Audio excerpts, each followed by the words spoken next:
Jornalismo, debate sobre temas que você normalmente não encontra na mídia convencional, participação popular, música de qualidade e muito mais. Web Rádio Censura Livre, a voz da classe trabalhadora.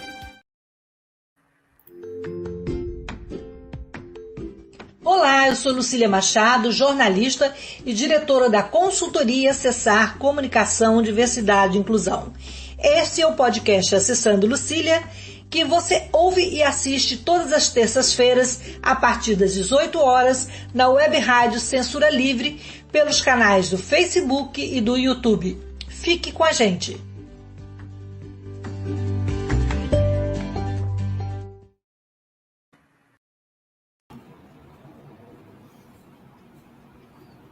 Olá, boa noite. Esse é o podcast Acessando Lucília.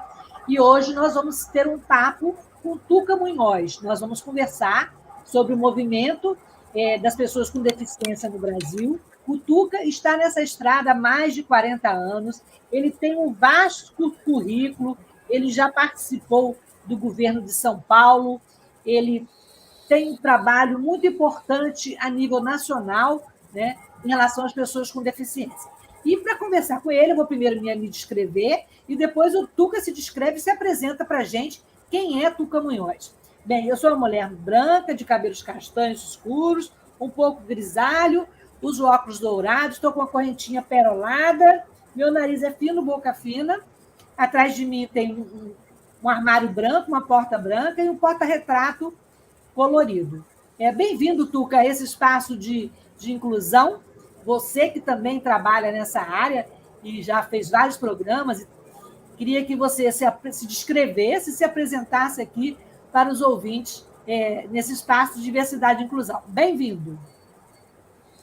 Muito obrigado, Lucília. É uma grande alegria estar aqui com você. Eu estava ansioso por esse momento, enfim, curioso também de conhecer melhor. Enfim, muito obrigado pelo convite. Eu sou um homem branco, olhos claros, tenho 64 anos, cabelo cortado bem baixinho, máquina 1, e tenho um pequeno cavanhaque. Estou usando uma camisa polo branca com uma gola listradinha. E atrás de mim uma parede bege, e estou num sofá de cor grafite. E, enfim, como você falou, Lu, eu tenho mais de 40 anos de militância, né? Tenho 64 anos, eu acho que eu comecei nessa coisa de militância aos 19, por aí, então faz tempo mesmo, hein? Aliás, eu tenho sequela de poliomielite, né? Eu andei durante muitos anos com aparelho ortopédico nas duas pernas e muletas canadenses.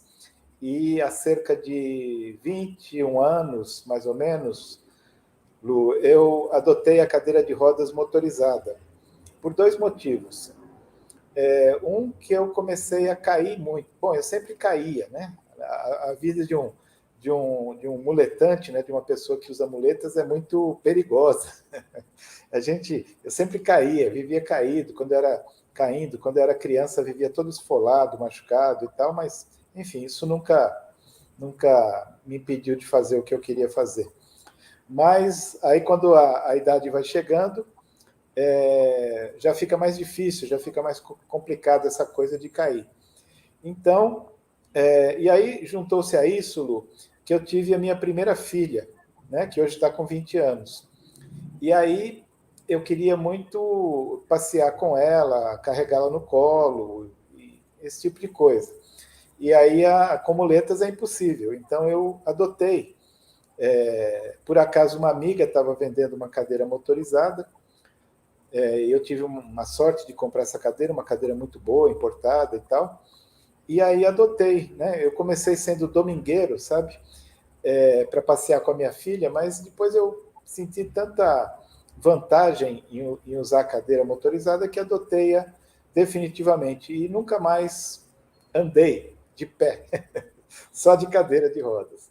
E em casa eu uso uma cadeira manual. Tenho uma cadeira manual para usar dentro de casa e é motorizada para sair na rua, que é uma coisa maravilhosa. Como diz uma amiga minha, uma professora lá da terapia ocupacional da USP, a Fátima Oliver, ela diz assim: as pessoas não voam, por isso usam avião. E as pessoas que não andam usam cadeira de rodas. Ótimo, gostei disso, gostei disso. Ô, Tuca, então, você vem de um tempo, quer dizer, quando a gente começou esse movimento, há 40 anos atrás, eu ainda não era uma pessoa com deficiência, eu fiquei aos 39 anos, eu tenho 61, em que os modelos de cadeira eram outros e os modos de lutar pela inclusão também eram outros, né? Como você vê hoje, no Brasil de hoje, o avanço do movimento das pessoas com deficiência no Brasil? Dois aspectos, Lu.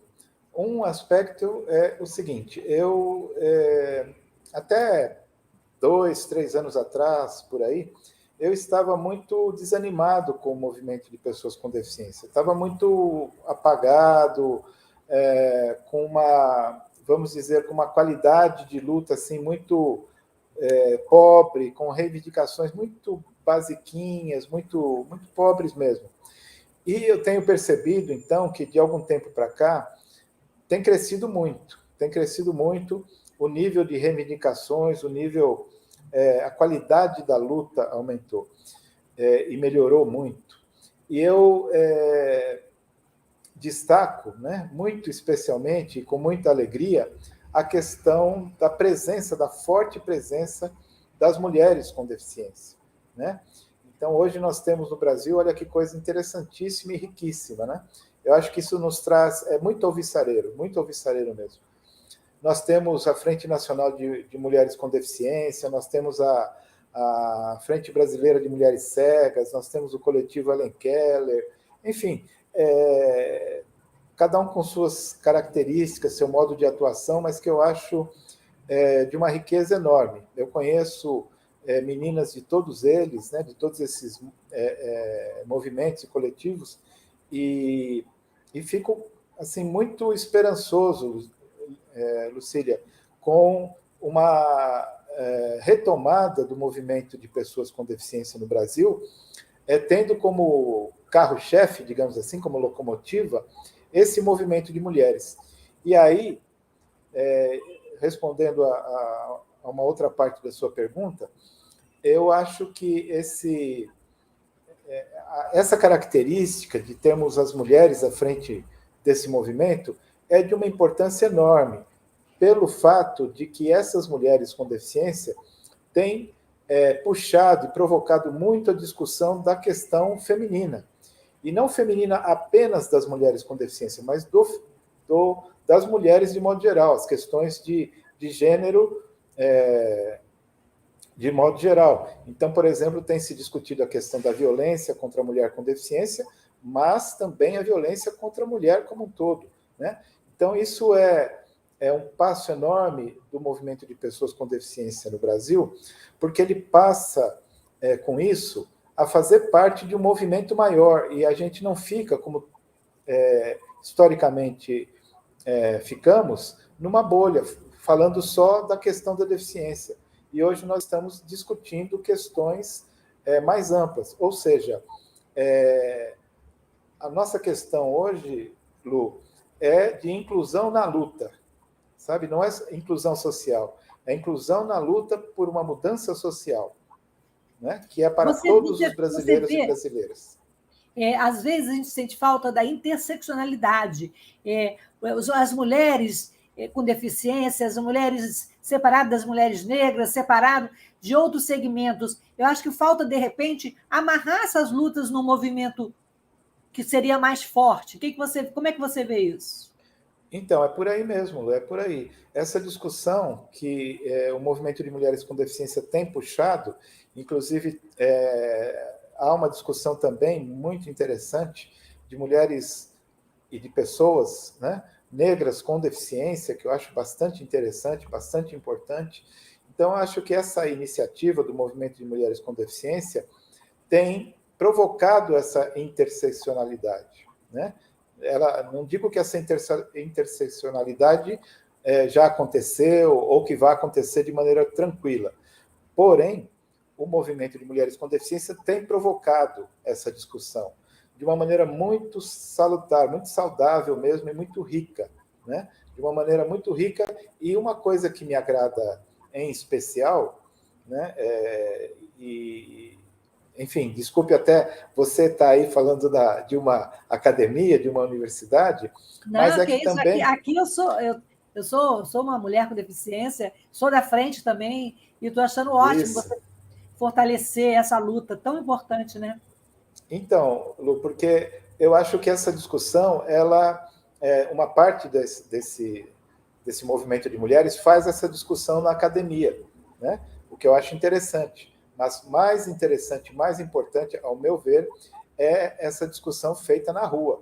Na rua, eu quero dizer, onde as pessoas vivem cotidianamente, onde existe a troca das relações sociais, etc., né? Então, isso, para mim, é de uma importância enorme.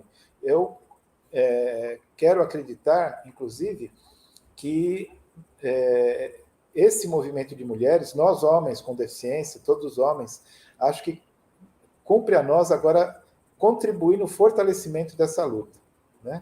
Eu Eu vou acho que é o melhor antecipar para uma todo pergunta mundo. que estava lá na frente, que era sobre o Oi, projeto Calhandra, que você, o projeto Calhandra, né? Você é o único homem que participa desse movimento? O que é o pois é. projeto e qual o seu papel lá dentro? Deixa eu contar então para você desde o começo, Lu. É o seguinte, há coisa de uns 8 anos, mais ou menos, eu e uma amiga, justamente essa amiga que eu citei, que assumiu agora a organização da Síndrome de Pós-Polio, a G14, uma grande amiga, Sandra Ramalhoso, eu e ela criamos um coletivo aqui em São Paulo chamado Yes We Fuck, né? Para discutir a questão do sexo, da sexualidade e dos direitos reprodutivos das pessoas com deficiência. Esse coletivo foi inspirado por 2 outros coletivos lá da Europa, um da Espanha, que se chama We Fuck, e um de Portugal, que se chama Nós Fodemos. Os portugueses são mais cara de pau, né? E nós começamos a fazer essa discussão aquilo e fazíamos encontros mensais. E uma coisa muito interessante que acontecia é que a maioria das pessoas presentes eram mulheres. A gente reunia 20 e poucas pessoas a cada reunião, a cada encontro, e dessas 15, 17 eram mulheres, né? E as mulheres traziam discussões bem interessantes da opressão do corpo feminino com deficiência, do preconceito, da negação da sexualidade das mulheres com deficiência, da negação dos direitos reprodutivos das mulheres com deficiência, enquanto que os homens com deficiência vinham lá para dizer que não, eu sou muito macho, eu sou deficiente, mas meu pau fica duro, sabe, esse tipo de coisa. Um discurso machista, né? E isso se desdobrou, então, num outro projeto, esse coletivo não existe mais, isso se desdobrou num outro projeto chamado Vozes Femininas, que a gente fazia discussão de gênero e deficiência, que se desdobrou, então, no projeto Calhandra, que, muito em razão da pandemia, que nós sabemos, né, infelizmente, a violência contra as mulheres de modo geral, e até mesmo contra as crianças e idosos, aumentou, e a gente começou a fazer essa discussão, porque a questão da violência contra as mulheres com deficiência ficou apagada, né? Não se colocava. E nós começamos a provocar essa discussão e descobrimos que mais uma tragédia está acontecendo, né, no Brasil, que é a violência contra as mulheres com deficiência. Então, nós conseguimos reunir centenas de mulheres para fazer essa discussão, conseguimos reunir delegacias das mulheres de várias regiões do Brasil, de delegadas, chefe das delegacias das mulheres, de secretarias de segurança, enfim, caminhamos bastante, né? Agora a gente teve um período aí mais de maré baixa, mas é uma discussão que vale a pena, muito, muito a pena ser fortalecida, porque é mais uma possibilidade, inclusive, Lu, de construirmos e fortalecermos essa interseccionalidade, né? Ao se falar da violência contra as mulheres com deficiência, contra as mulheres pretas, enfim, é uma discussão que, enfim, é de nossa obrigação.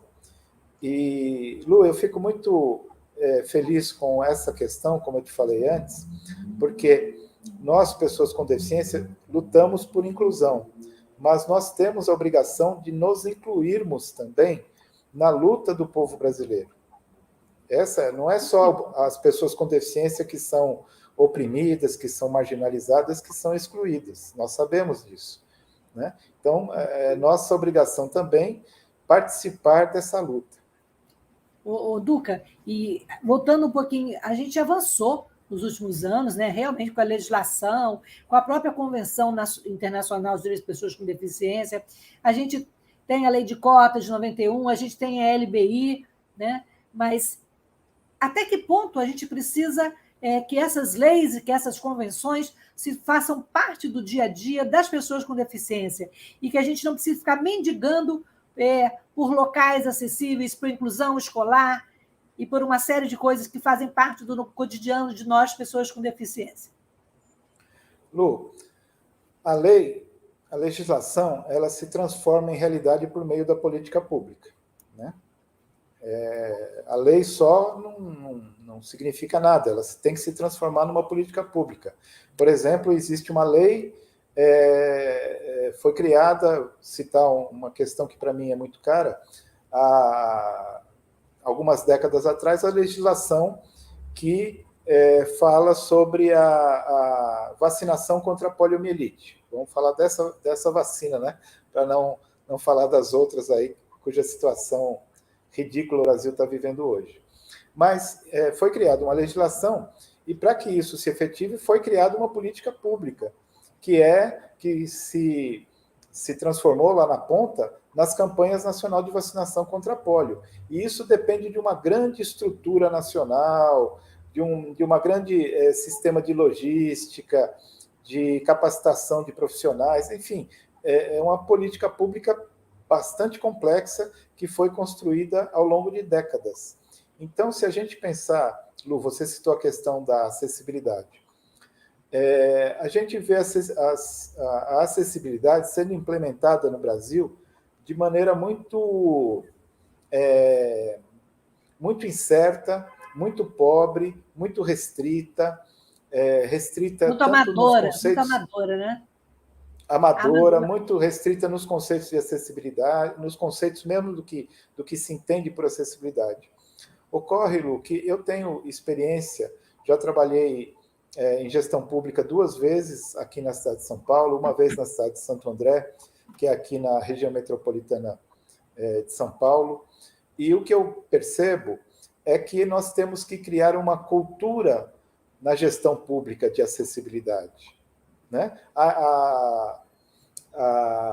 Não existe um conhecimento, uma cultura de acessibilidade e nem se conhece também.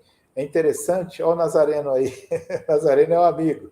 Está cheio de gente aí, depois eu vou ler os comentários. Um abraço aí, querido. Entre outros aí que eu já vi, outros e outras que estão nos assistindo. Mas o que eu percebo, Lu, é que não existe uma cultura de acessibilidade e também não se conhece o público que demanda acessibilidade, né? Não se conhece que acessibilidade as pessoas precisam, né? As questões de acessibilidade são muito, como você falou, muito restritas e muito pobres no Brasil. E eu quero falar uma coisa aqui provocativa. A questão a acessibilidade no Brasil, e também em outros lugares do mundo, mas fiquemos por aqui, a acessibilidade foi sequestrada pelos arquitetos, né? E como se a questão da acessibilidade fosse um campo de conhecimento dos profissionais de arquitetura. E eu não concordo absolutamente com isso. A acessibilidade está no campo dos direitos humanos e não no campo da arquitetura. Essa é uma questão que eu faço... esse é um tema que eu faço questão de frisar o tempo todo. Acessibilidade é direitos humanos, né? Acessibilidade é direitos humanos. Acessibilidade as pessoas não é ficam muito presas à acessibilidade física, acessibilidade arquitetônica. Exato. Né? Exato. Fica muito presa a isso e, pior, fica muito presa às normas técnicas. Aquela norma técnica 90-50. Acessibilidade é aquilo. É a rampa, é o banheiro, é a altura do vaso. E não é isso. Acessibilidade é o direito de ir e vir, que todo ser humano tem, né? De ocupar os espaços, do direito à cidade, e é assim que a acessibilidade tem que ser vista. E mais, nós temos que pensar agora, Lu, não só acessibilidade, ir além. Eu tenho discutido muito um conceito que eu chamo de mobilidade universal, inspirado no desenho universal e também no desenho universal para a aprendizagem. É a mobilidade universal que contempla as questões de acessibilidade, mas contempla o direito à cidade, de todas as pessoas terem direito à cidade, se saírem, andarem pela cidade, ocuparem a cidade, ocuparem os espaços públicos. Então, isso vai além da acessibilidade, né? Esse é um conceito que eu tenho desenvolvido que se chama mobilidade universal. Interessante. E voltando à sua experiência nos órgãos públicos, na Prefeitura de São Paulo e Santo André, né? Como é que foi para você sair de pedra e virar vidraça? Ou seja, você, pessoa com deficiência, de repente virou um gestor de políticas públicas para pessoa com deficiência. Não foi fácil, Lu, não foi fácil, viu? Não foi fácil. Porque a gente tem todo um compromisso com o movimento social, todo um envolvimento. Enfim, eu me fiz gente no movimento social, né? Me fiz sujeito, né? No movimento social de pessoas com deficiência. E, de repente, a gente está do outro lado. É bem complicado, porque a gente acha que uma política pública se faz da noite para o dia, né? E não. Uma política pública como se diz, um trabalho de formiguinha, né? Que a gente vai de pouco em pouco construindo, criando uma cultura interna da gestão pública, capacitando pessoas em todas as áreas, né? Saúde, educação, obras e transporte, e toda a interseccionalidade que existe também no setor público, para que as políticas públicas de inclusão sejam efetivas, tem que se construir a interseccionalidade, ou, melhor dizendo, no setor público, a intersetorialidade. E na Prefeitura de São Paulo, Lu, eu tive uma experiência muito, muito rica, que foi... eu fui secretário adjunto da Secretaria das Pessoas com Deficiência aqui na gestão Haddad. E nós trouxemos para a cidade de São Paulo, fizemos uma versão municipal do Plano Nacional dos Direitos da Pessoa com Deficiência, o Plano Viver Sem Limite, que aqui em São Paulo se chamava Política Municipal para a Inclusão da Pessoa com Deficiência, São Paulo Mais Inclusiva. Era o nome da nossa política aqui. E nós envolvemos, é interessante o seguinte, era uma política da Secretaria da Pessoa com Deficiência com a Secretaria de Governo. E a Secretaria de Governo mobilizou 19 outras secretarias. Eram 20 secretarias envolvidas na construção dessa política, ou seja, um grande arco de intersetorialidade. Participavam desde as secretarias de serviço, que cuida de praças, a manutenção da cidade, Secretaria de Transporte, Secretaria de Saúde, Educação, etc., etc. Ou seja, nós construímos essa intersetorialidade, e não foi fácil, foi coisa de 1 ano de trabalho, mais ou menos, para construir essa intersetorialidade, e com todo o envolvimento estratégico e absolutamente necessário da Secretaria de Governo, né? Que é a Secretaria de Governo que, vamos dizer, administra as outras secretarias, né? Então, nós construímos essa política, foi 1 ano só de conversas, de amarrações, de articulação, de consolidação, para a gente, enfim, começar a trabalhar. Infelizmente, a gente teve pouca oportunidade, pouco tempo de trabalho, né? Infelizmente, não tivemos uma reeleição do prefeito Haddad, mas deixamos raízes, viu? Deixamos raízes, sobretudo na educação e na saúde. Avançamos bastante, de maneira muito interessante. Não, e deve ter sido uma experiência muito rica, porque a deficiência, a acessibilidade, a inclusão deixou de ser um problema da secretaria, né? Porque, geralmente, eu tomo como espelho aqui o trabalho na universidade, com aluno com deficiência é da divisão de acessibilidade. Não, ele é da universidade. Então, Sim, assim, exatamente. é preciso que a cidade, que o país, que o Estado assimilem essas políticas e acolham, né, a pessoa com deficiência como cidadão, com todos os seus direitos, né, com todas as suas especificidades, né?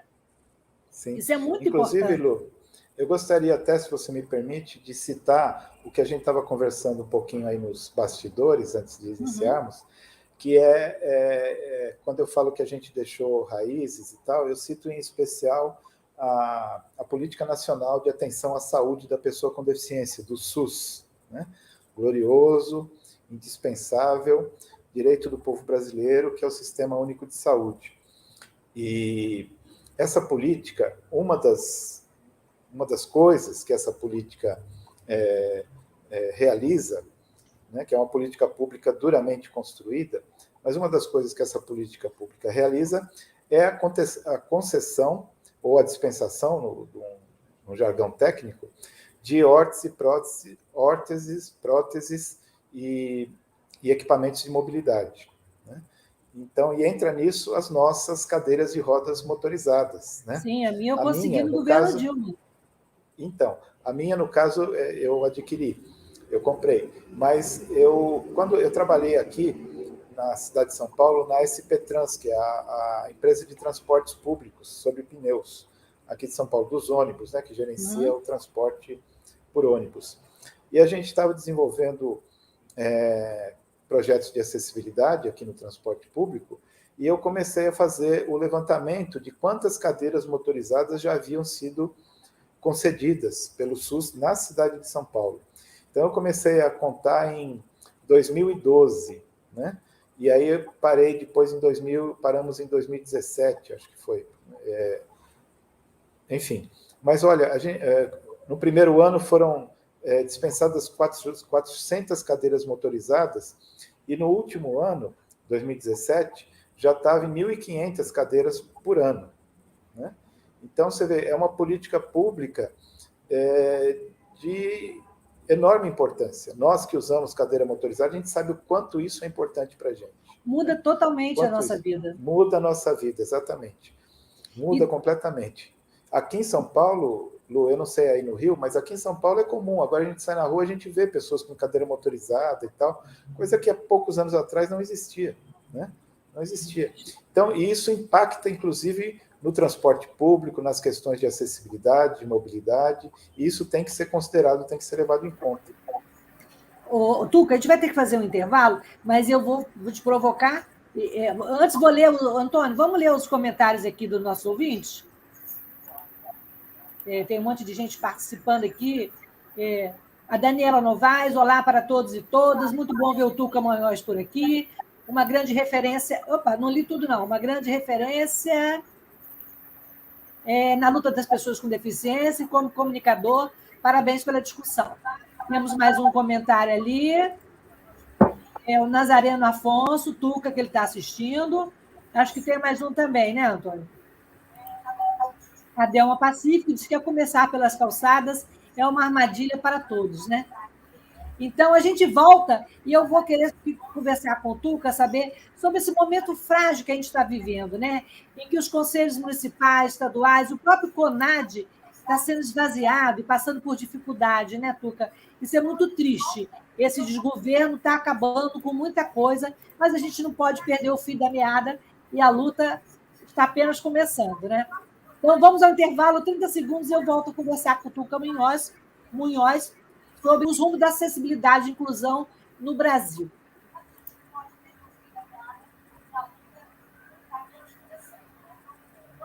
Acompanhe a programação da Web Rádio Censura Livre no site www.clwebradio.com, no aplicativo exclusivo para ouvir rádio no celular, tablet e Smart TV.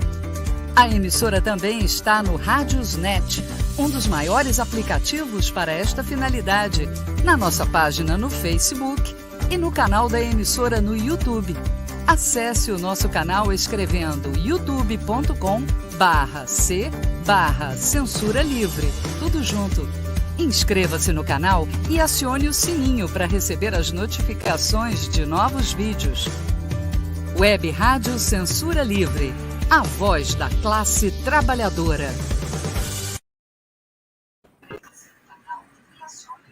Para ajudar a Web Rádio Censura Livre, anote os dados da nossa conta. Banco Bradesco, agência 6.666. Conta corrente número 5602, dígito 2. Se preferir, nosso Pix é 32 954 696 0001 81. Somos uma emissora sem fins lucrativos e as contribuições são para pagar os custos de manutenção e transmissão. Desde já agradecemos a sua ajuda. Web Rádio Censura Livre, a voz da classe trabalhadora. Bem, voltamos então a conversar com o Tuca Munhoz. Tuca, como é que você está vendo esse momento tão delicado em que os nossos conselhos, seja a nível municipal, estadual, e o próprio CONAD está sendo esvaziado, está perdendo força? Então, uma coisa que eu lamento, Lu, é o fato de isso tudo ter acontecido sem uma resistência muito grande, né? Uma resistência significativa. A gente vê aí, além dos conselhos, vários outros direitos conquistados com muito sacrifício pelo povo brasileiro e pelas pessoas com deficiência, sendo destruídos, desmontados, solapados, né? E a gente não está conseguindo articular uma resistência à altura, né? O caso do CONAD, por exemplo, eu acho bastante significativo, né? O quanto ele foi solapado, né? E a gente não conseguiu antepor, né, uma resistência ou fazer um barulho, no mínimo, né? A gente viu que a coisa foi, né, muito fácil para eles, muito fácil. Essa outra questão, não sei se você participou das discussões sobre o Índice Brasileiro de Funcionalidade, né, que também aconteceram discussões com a participação social e tal, durante muito tempo, inclusive enquanto o Conselho estava ativo, também aconteceram no Conselho, pelo Conselho, e depois o governo federal simplesmente jogou de lado todo esse trabalho e impôs um índice de funcionalidade construído ali de uma maneira, no mínimo, esquisita, né? Aliás, como várias outras coisas, esse governo tem feito. Eu acho até interessante se você pudesse explicar aqui o índice de funcionalidade, que muita gente não sabe o que é, né? Que é o modelo, né, de avaliação psicossocial, que não vê a pessoa com deficiência como um laudo médico, né, como um diagnóstico.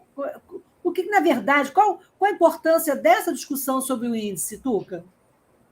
Olha, essa discussão, eu recupero aqui um pouco daquele conceito que está na Convenção da ONU e na Lei Brasileira de Inclusão, que diz que a pessoa com deficiência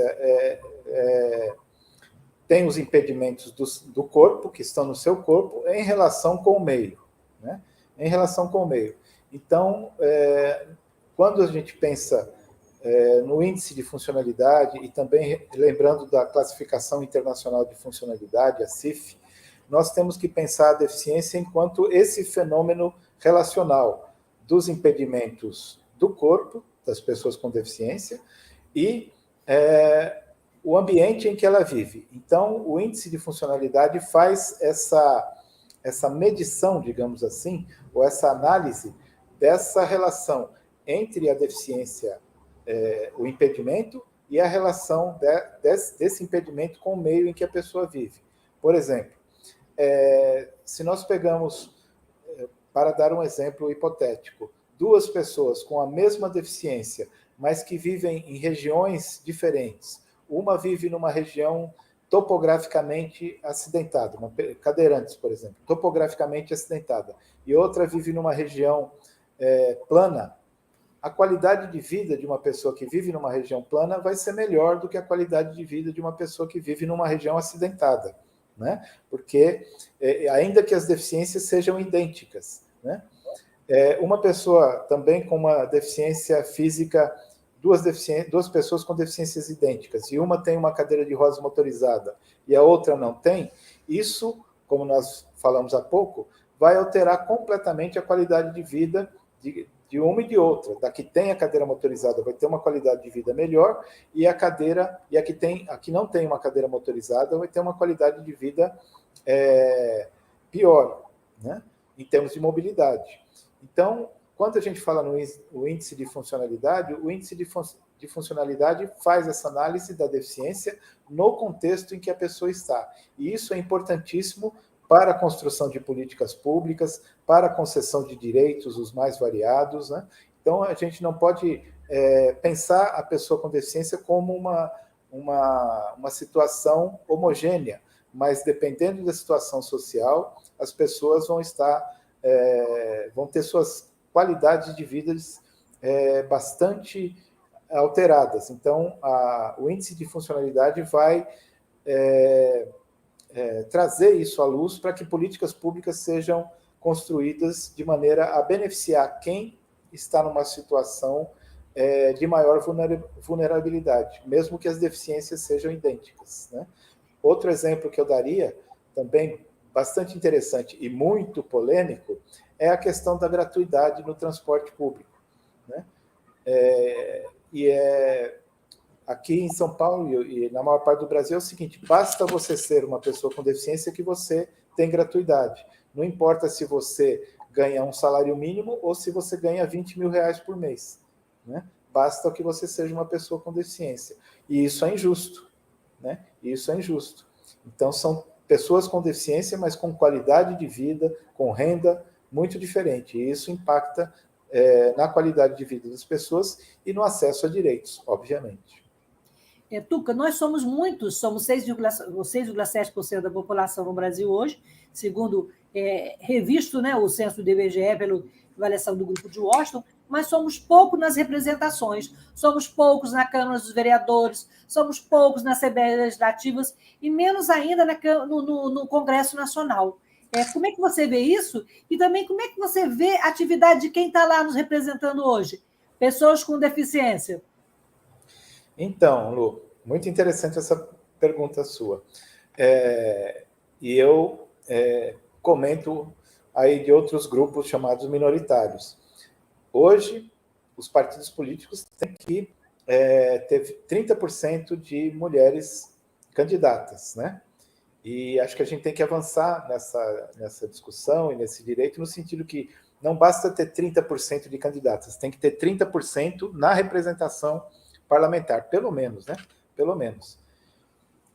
Nós estamos avançando também para a questão de raça e etnia, né? Com 10% de cota para pessoas negras. E não sei se você soube, mas nas recentes eleições ocorridas no Chile, também houve cota para pessoas com deficiência, 3% de cota para pessoas com deficiência no Chile. Então, eu acho que a gente tem que caminhar para isso, né? E o índice de funcionalidade vai ser muito importante, inclusive para a questão das cotas de pessoas com deficiência, não só nas questões legislativas, eleitorais, mas nas questões de trabalho, né? Por exemplo, aliás, quando se fala de cotas para pessoas com deficiência, hoje em dia, pessoas com visão monocular são contempladas pela cota, enquanto que uma pessoa com uma deficiência mais severa acaba ficando de fora. Então, o índice de funcionalidade vai ser muito importante para se desconstruir essa, vamos chamar assim, essa exclusão dentro da inclusão, né? Então, enfim, mas é um exemplo. Mas eu quero crer, acredito firmemente que nós temos que caminhar no Brasil para uma legislação de cotas também nos processos eleitorais nos legislativos, municipal, estadual. Você tem notícias se já existe um movimento? Não, muito incipiente, viu? Muito incipiente. A gente tem que começar a fortalecer isso, viu, Lu? A gente tem que começar a fortalecer, é uma discussão que vale a pena, né? Que vale a pena. A gente está no ano eleitoral, né? E quais são as principais reivindicações das pessoas com deficiência? E o que a gente pode esperar do próximo governo? Então, pelo que eu tenho visto aí, historicamente, aí, que eu tenho acompanhado eleições, sejam municipais, enfim, em nível federal, o que eu vejo é que cada vez mais pessoas com deficiência se candidatam aos cargos eletivos. Porém, vejo duas coisas. Uma, que são pessoas assim, sem articulação nenhuma, cada uma fazendo o seu discurso, cada uma com o seu projeto. Não há um projeto articulado de pessoas com deficiência para ocupação de cargos públicos. Isso é ruim, né? Também vejo, de modo geral, na grande maioria das vezes, um discurso ainda bastante contaminado pelo assistencialismo e bastante contaminado pela questão das instituições de atendimento, né? As queridas, entre muitas aspas, instituições de atendimento às pessoas com deficiência. Então, eu vejo que um caminho interessante que nós temos que construir é criar uma articulação entre candidatos, claro que nem todos vão participar de uma articulação, que tenha um discurso unificado, que tenha uma visão política unificada no sentido, por exemplo, no mínimo, de construção de políticas públicas a partir da Lei Brasileira de Inclusão. Né? Esse é o caminho. Mas eu gostaria de, antes que a gente esqueça, de responder outra parte da sua pergunta, que o que nós temos hoje em nível federal, aqui na cidade de São Paulo, por exemplo, não tem nenhum parlamentar na Câmara de Vereadores com deficiência. Na Assembleia Legislativa, nós temos um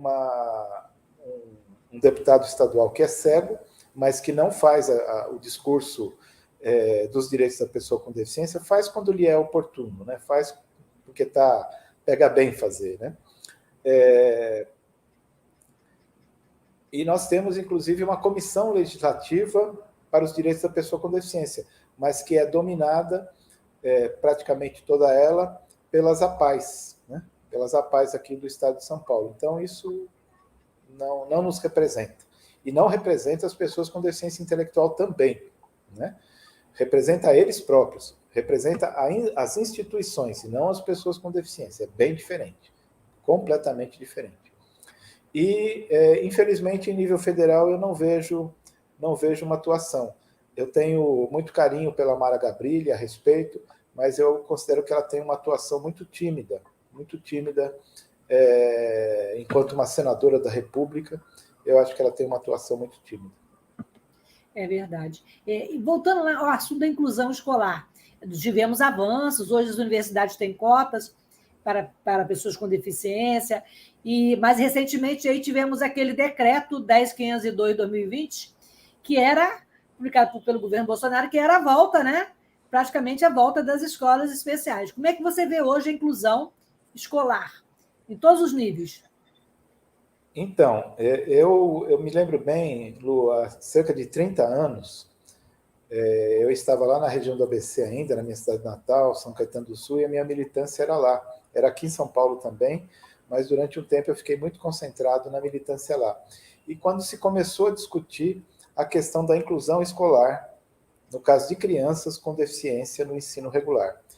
E eu lembro bem, Lu, houve uma resistência enorme, tanto culturalmente, né, enquanto se pensar assim, qual o espaço das crianças com deficiência, que espaço as crianças e as pessoas com deficiência devem ocupar na sociedade, e essa era uma questão de fundo nas discussões sobre a inclusão, né?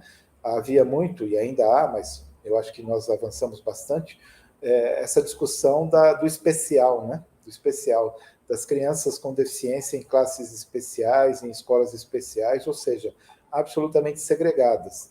E houve uma resistência muito grande das instituições especializadas. Eu lembro bem, no caso lá de Santo André, onde era o foco ali das nossas discussões na cidade de Santo André, a APAE de Santo André travou assim, uma luta enorme, uma resistência enorme, e até durante muitos anos com sucesso, contra a inclusão escolar, né?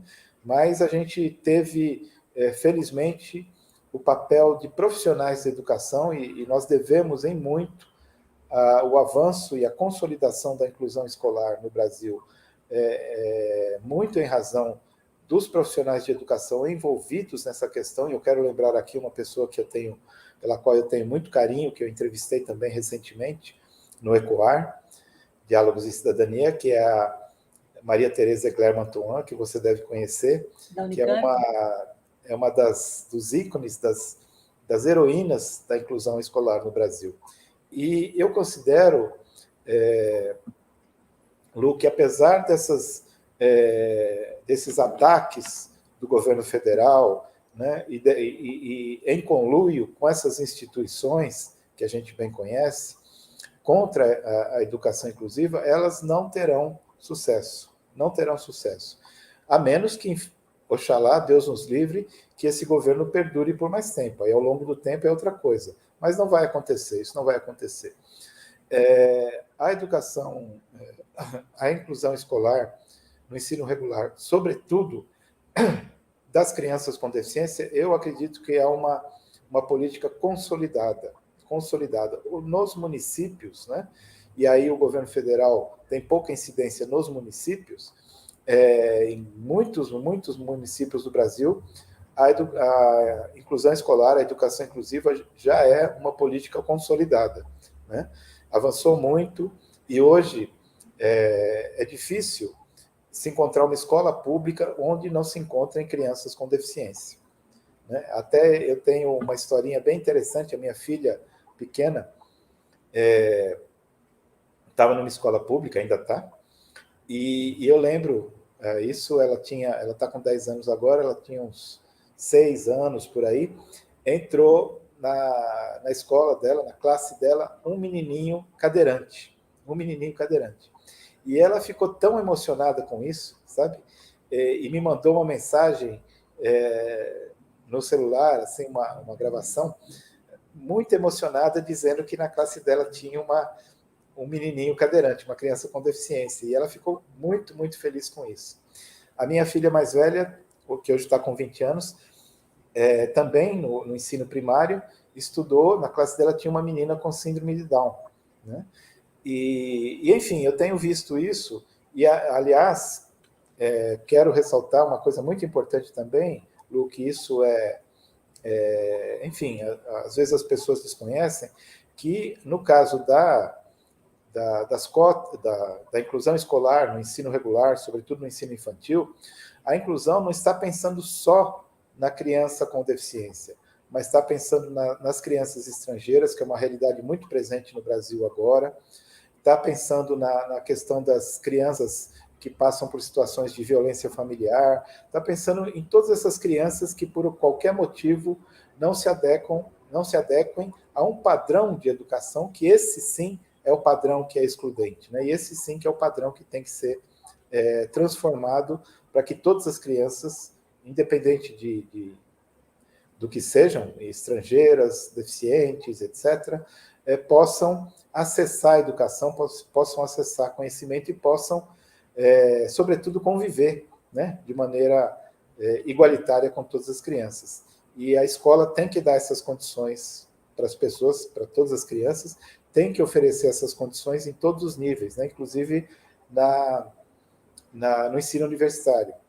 E eu vou entrevistar, inclusive, eu te falei do programa ECOAR, vou entrevistar uma das maiores estudiosas aqui no Brasil do desenho universal para a aprendizagem, que é a Elizabeth Costa Renders, que é uma grande militante da inclusão escolar no Brasil, que trabalha já há muitos anos nessa questão. Por isso que eu digo que os profissionais de educação têm um enorme compromisso sério e profundo com a inclusão escolar, né? Eu admiro muito. E no ensino universitário, isso tem crescido mais, e já há um movimento de estudantes com deficiência muito forte também no ensino universitário. Isso é muito importante para a gente também.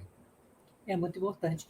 E a gente falou de inclusão escolar, e a gente viu, ano passado, tivemos episódios de capacitismo, o ministro da Educação, né, falando que as crianças com deficiência atrapalhavam na escola, e recentemente nós vimos essa semana mesmo passada, na Europa, né, um presidente que levou uma criança com Down que teria sido molestada não, teria sido não teria sido acolhida pela escola, né? E como é que você vê o capacitismo, essa palavra que está na moda, né? Você sofre muito capacitismo, como é que a gente lida com o capacitismo? Interessante, Lu. Primeiramente, eu gostaria de dizer que o capacitismo, né, como as pessoas percebem, vem da palavra capacidade, né? Então, em relação às pessoas com deficiência, nos é imposto esse carimbo da incapacidade, né? Mas não só em relação às pessoas com deficiência. Outros grupos sociais, outras minorias também são tidas como incapazes, né? Quando você pensa, por exemplo, o branco, no seu preconceito, julga o negro incapaz para isso ou para aquilo, julga o indígena incapaz, julga as mulheres incapazes, não é? Quando se paga menos para as mulheres do que para os homens, é porque se as julgam incapazes, né? Então, esse termo capacitismo, ele tem se prestado muito ao fortalecimento da luta pelas pessoas com deficiência, mas eu acho importante a gente ter em mente que ele se presta também a outros grupos sociais oprimidos, né? Ele se presta também a esses grupos sociais. Isso é importante, nós reitero o que eu falei no começo, é importante a gente ressaltar para que a gente faça essa discussão de modo interseccional também. Isso é bacana. Então, eu acho que quando a gente quando nós, pessoas com deficiência, encontramos esse termo, que a gente pode definir como uma expressão do preconceito em relação às pessoas com deficiência, também as pessoas com deficiência, isso nos fortalece, né? Porque esse preconceito em relação às pessoas com deficiência, ele era, às vezes, nem as próprias pessoas com deficiência o percebiam, né? E hoje, cada vez mais, nós percebemos. Ainda muito pouco, viu, Lu? Ainda nós precisamos crescer muito nessa apropriação, porque muitas pessoas com deficiência, ao sofrerem preconceito, não percebem aquilo como preconceito. É muito interessante isso, é muito interessante. Eu, praticamente, Lu, eu não sei se eu tenho o espírito muito crítico, mas eu posso dizer para você que praticamente todos os dias eu sofro preconceito. De alguma maneira eu sofro preconceito. Todos os dias. Desde o preconceito daquele nas relações pessoais e, obviamente, no preconceito estrutural. Quando você não encontra acessibilidade, isso é preconceito estrutural, né? Não é o que eu estava dizendo no começo, não é um problema técnico. A falta de acessibilidade não é um problema técnico, é um preconceito estrutural, né? É um preconceito estrutural. Quando você constrói um edifício, você não coloca degrau na garagem, né? Mas coloca degrau na entrada, né? Porque na garagem vão entrar carros e na entrada principal vão entrar pessoas. Só que nós não é? Então isso é preconceito estrutural. Ninguém faz uma garagem com degraus, mas faz uma entrada com degraus. Mas eu acredito que acessibilidade e inclusão são caminhos sem voltas, tanto na inclusão escolar, quanto no mercado de trabalho, quanto nas redes sociais, quanto na comunicação, como nós estamos aqui discutindo, trazendo pessoas com deficiência, falando para pessoas sem deficiência, né? E fazendo esse discurso, que é o nosso lugar de fala, mas é um lugar de escuta de todo mundo, né? Então, assim, eu sei que você tem trabalhos também, já trabalhou com rádio, e tem o seu programa Tuca Munhoz Convida, e tem esse outro que você falou do Ecoar. Qual a importância desses espaços, como o meu podcast, como o seu programa, e como outras iniciativas, para dar visibilidade à nossa luta? Que interessante, né? Isso é muito legal, a sua pergunta, porque Até muito pouco tempo atrás, você sabe, Lu, nós não tínhamos esse lugar de fala. Nós não tínhamos, né? Eram as instituições que falavam pela gente. As instituições falavam por nós, né? O pouco que falavam, né? Falavam por nós, o que nós precisávamos, o que era importante para a gente. E hoje, né, já de alguns anos para cá, alguns bons anos para cá, cada vez mais a gente tem ocupado esse espaço. E ocupado esses espaços de comunicação é absolutamente importante. Absolutamente importante. Eu admiro muito você fazendo isso, outras pessoas que estão trabalhando com comunicação. E não sei, eu conheci recentemente um cara que eu virei fã também, não sei se você conhece o Ednilson, da Bahia. Sacramento? Isso, exatamente, que tem um podcast Cultura e Acessibilidade, muito bom, de muita boa qualidade, o programa, enfim, e outras pessoas, várias outras, que estão aí ocupando espaços, né? Na comunicação ou espaços nas discussões que são importantes para a gente, né? A Anaí Guedes, várias pessoas, né, que estão aí ocupando espaços, a Vitória Bernardes, no Conselho Nacional de Saúde, eu acho tão importante o trabalho dela, a Fatine Oliveira, desenvolvendo reflexões e estudos acadêmicos em relação às pessoas com deficiência e várias outras pessoas com deficiência que estão ocupando o espaço que nos foi negado durante muito tempo. E certamente nós sabemos disso, nós sentimos na carne o quanto é difícil ocupar esses espaços, né? O quanto é difícil para qualquer pessoa, para qualquer deficiência, ocupar os espaços. Nós sabemos, Lu, enquanto pessoas com deficiência física, usuários de cadeira de roda, quantos perrengues nós já passamos e passaremos para acessar espaços físicos, quantos perrengues as pessoas cegas e com deficiência visual enfrentam e enfrentarão, né? E para ocuparem seus espaços, para poderem se comunicar e se colocarem, e as pessoas surdas e etc., né? E outras deficiências, as pessoas com deficiência intelectual, o quão são vítimas de preconceito, né? O capacitismo certamente é muito mais pesado para as pessoas com deficiência intelectual, para as pessoas com paralisia cerebral, enfim. É interessante, né? Nós temos que ocupar esse espaço, e temos que continuar fortalecendo a nossa luta, né? A nossa luta. Nosso tempo está terminando, mas eu não posso deixar de perguntar a você que você, alguns dias atrás, se fez uma pequena aventura, né? Você percorreu 10 quilômetros de cadeira de rodas, da sua casa na República até o bairro Pacaembu, né? Você usou ciclofaixa. Como é que foi esse desafio, essa experiência? Muito, muito agradável. Eu fiz isso 2 vezes, olha só. Domingo retrasado, eu fiz esse passeio, meio sem querer, sair andando e resolvi explorar lá a Avenida Pacaembu. Eu moro bem no centro de São Paulo, então é muito fácil acessar várias regiões aqui, vários bairros. E aí eu acabei chegando ao estádio do Pacaembu, que é um estádio bastante tradicional aqui da cidade de São Paulo. E lá tem o Museu do Futebol, inclusive, que é um museu que tem uma acessibilidade muito boa. Recomendo a todos que visitem o Museu do Futebol, tanto acessibilidade para deficiência física como deficiências sensoriais.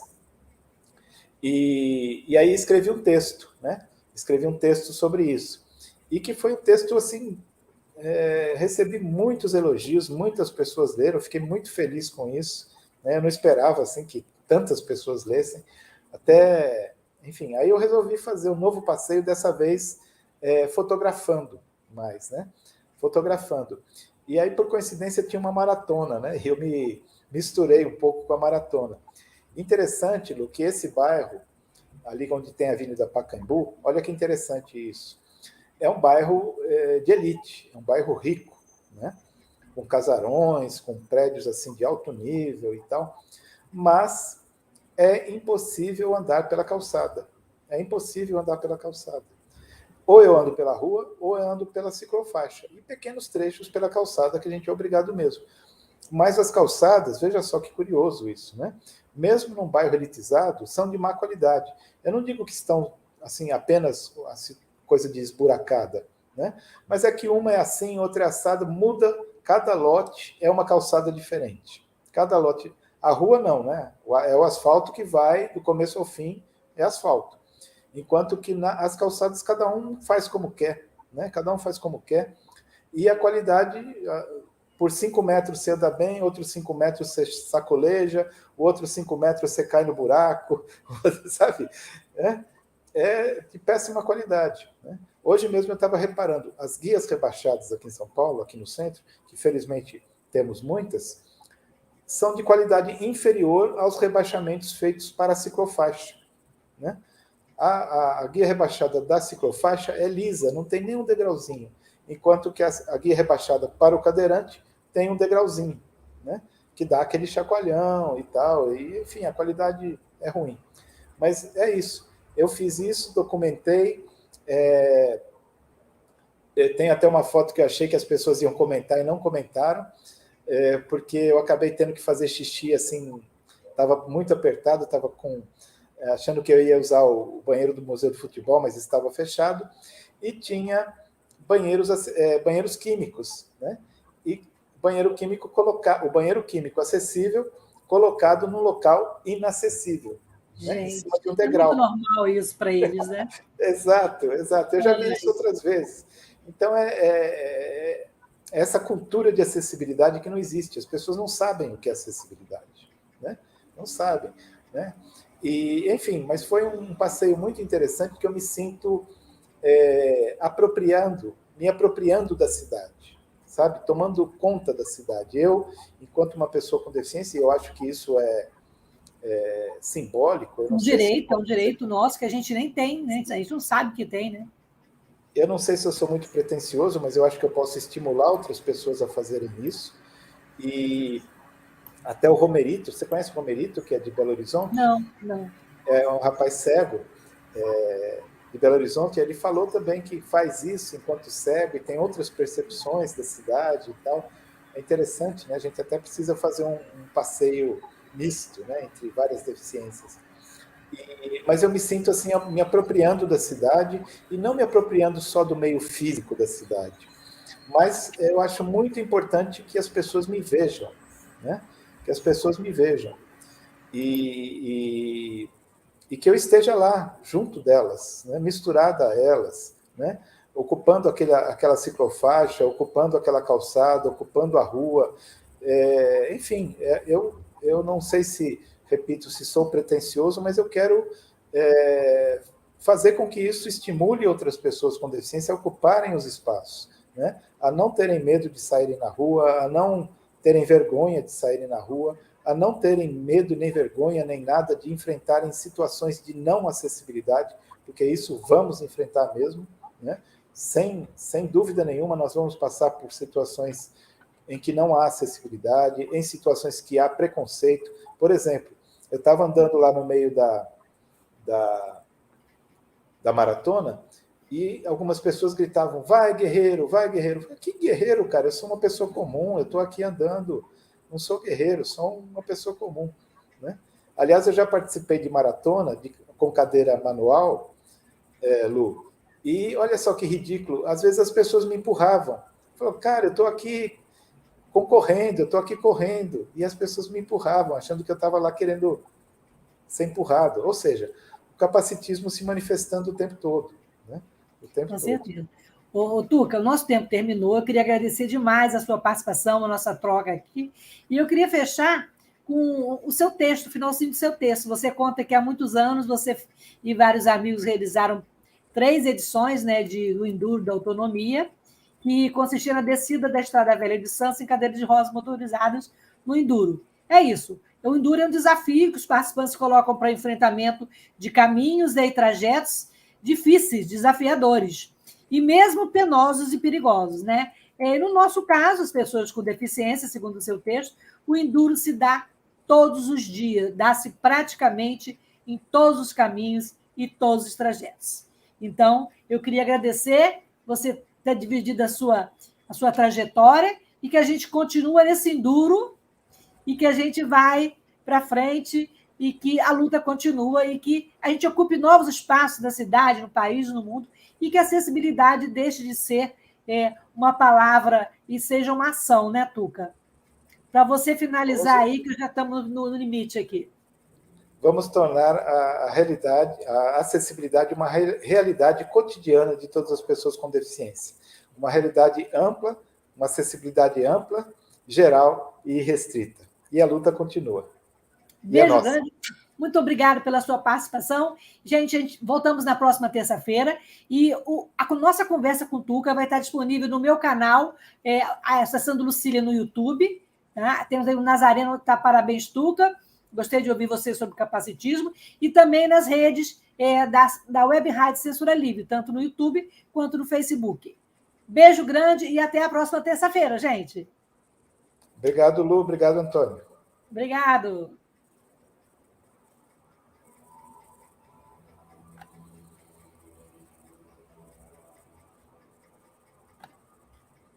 Jornalismo, debate sobre temas que você normalmente não encontra na mídia convencional, participação popular, música de qualidade e muito mais. Web Rádio Censura Livre, a voz da classe trabalhadora.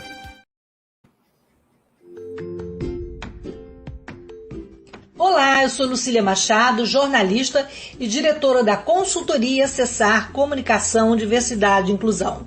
Este é o podcast Acessando Lucília, que você ouve e assiste todas as terças-feiras, a partir das 18 horas, na Web Rádio Censura Livre, pelos canais do Facebook e do YouTube.